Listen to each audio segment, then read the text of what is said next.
Hi family. Tuesday மார்னிங்கே எழுந்திரிச்சு குளிச்சு முடிச்சுட்டு ஜாயின்ட் ஃபேமிலியாக இருக்கும்போது இந்த மாதிரி மார்னிங்கே எழுந்திரிச்சு சாமி கும்பிட்ற பழக்கம்லாம் இல்லை. ஈவினிங் தான் எல்லாம் ரெடி பண்ணி நாங்கள் சாமி கும்பிடுவோம்.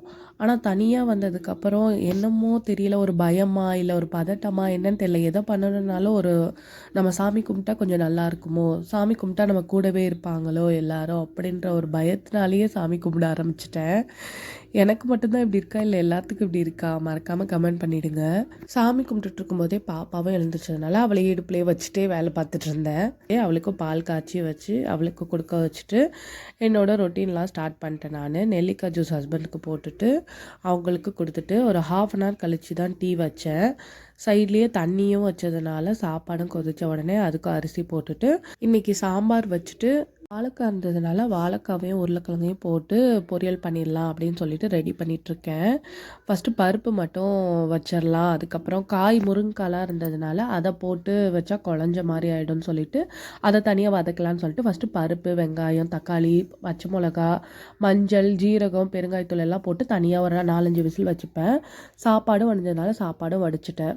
கல்யாணத்துக்கு முன்னாடிலாம் வெறும் பருப்பு குழம்பு மட்டும்தான் வைக்க தெரியும். அம்மா எங்கேயாவது அர்ஜென்ட்டாக போயிட்டாங்க, வெளியே எங்கேயாவது போயிட்டாங்க அப்படின்னா அதை ஒன்றை மட்டும்தான் வச்சு ஓட்டுவேன்.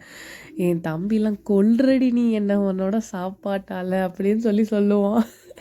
ஆனால் இப்போல்லாம் என்ன இவ்வளோ டேஸ்ட்டாக வைக்கிற அப்படின்னும் போது நமக்கு ஒரு அப்ரிஷியேஷன் கிடைக்குதுல்ல, அது சான்ஸே இல்லை. அவ்வளோ ஒரு மாதிரி ஹாப்பியாக இருக்கும், இன்னும் நம்ம நல்லா சமைக்கிறோம், நல்லா பண்ணுறோம் அப்படின்றப்ப. நீங்கள் ஃபஸ்ட்டு குக் பண்ண ஸ்டார்ட் பண்ண சாதமோ குழம்போ என்னதுன்னு மறக்காமல் கமெண்ட் பண்ணிவிடுங்க.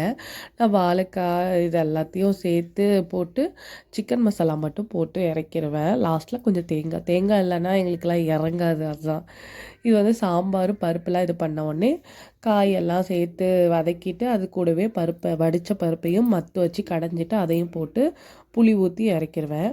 இதுக்கு சைடிஷ் தான் வாழைக்காவும் உருளைக்கிழங்கும் சேர்த்த பொரியல். காலையிலைக்கு பிரேக்ஃபாஸ்ட்டுக்கு இட்லியும் ஊற்றி வச்சுட்டேன்.